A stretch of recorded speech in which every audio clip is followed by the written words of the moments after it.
Hello, my name is Sophie Whittle, and I'm a Research Associate at the Digital Humanities Institute, University of Sheffield.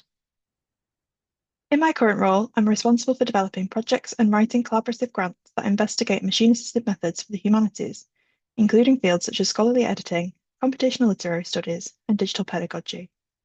I explore the capabilities of AI and machine learning in ways that sustain critical thinking and creativity, all while centering the human. My background is in linguistics, having completed my PhD at Sheffield from 2019 to 2023.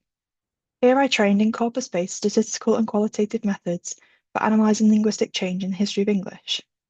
The knowledge I gained in linguistics has led me to consider how human language is replicated by generative AI outputs, and how this ultimately impacts students' and researchers' engagement with these technologies.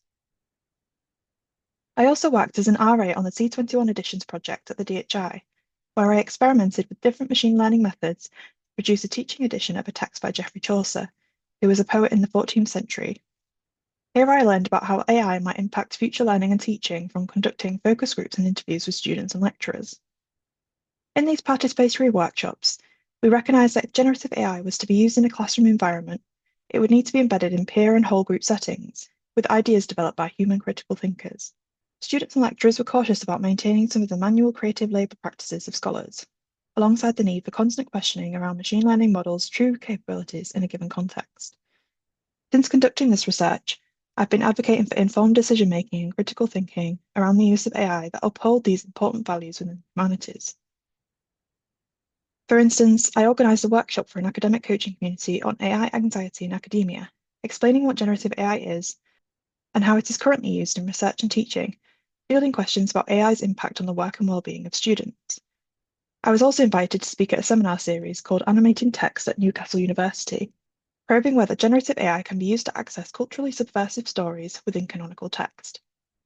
I've also networked with colleagues at the University of Reading and produced a public blog post for their Digital Humanities and AI series on whether AI can act as a co-pilot for learning about Geoffrey Chaucer.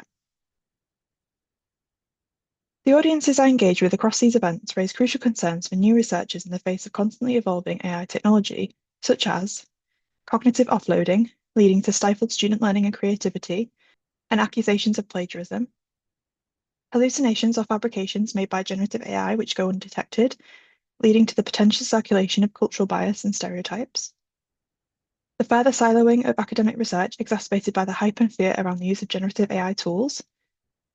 Additionally, access to academic conventions and frameworks is already restricted for many researchers and is acutely felt for those who diverge from the neurotypical methods of conducting research. Louise Creechin at Durham University, for example, has discussed how engaging with different literary narratives can allow us to experiment with new ways of producing scholarship, without the restrictions imposed by the academic format. The introduction of generative AI adds another layer. Do AI and machine learning tools mitigate or exacerbate academic barriers for neurodivergent researchers?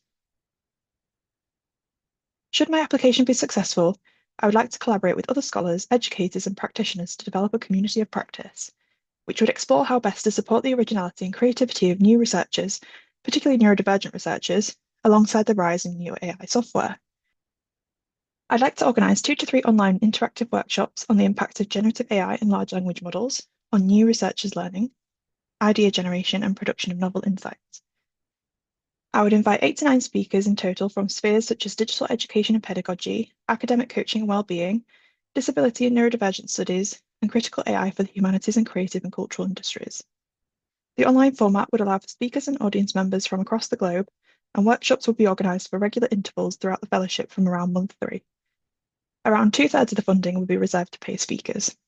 The remaining third of funding would be used to raise awareness of the network and its insights at the Digital Humanities Summer School at Oxford in early August 2026. AI best practice is particularly timely, so the summer school would allow me to develop my training in this area further. For instance, the 2025 summer school had workshops on AI for research libraries, such as for image recognition and natural language processing for enriching text and producing textual analysis as a possible alternative to generative AI software. And following the establishment of the COP, I'd like to run 3 monthly online reading groups to chat with scholars about new and evolving research around AI software and its impact on humanities researchers. Members of this group would then be encouraged to contribute to a co-written blog or Substack to further raise awareness of the COP. This COP would also build on existing SSI Fellows' work in order to support new researchers' best AI practice. For example, Anna Maria Sicciani has gone on to explore responsible AI practice, advocating for active participation regarding whether cultural heritage materials should be used to develop AI training datasets. In terms of well-being, Dave Horsfall explores the stresses for data scientists and software engineers, such as burnout, perfectionism, and keeping up with the latest advancements, all of which are exacerbated by the moral dilemmas we go through when we engage with new AI developments. Overall, through the fellowship's mentorship and networking opportunities, I hope to examine the role of AI in software-driven research, such as producing interactive online versions of text, transcribing historical documents, or for historical and linguistic analyses. I also hope to contribute to the promotion of EDIA across the research software community. This would not only benefit neurodivergent researchers, but it would also support all who are impacted by language, financial, and mental health barriers to research software. Thank you for listening.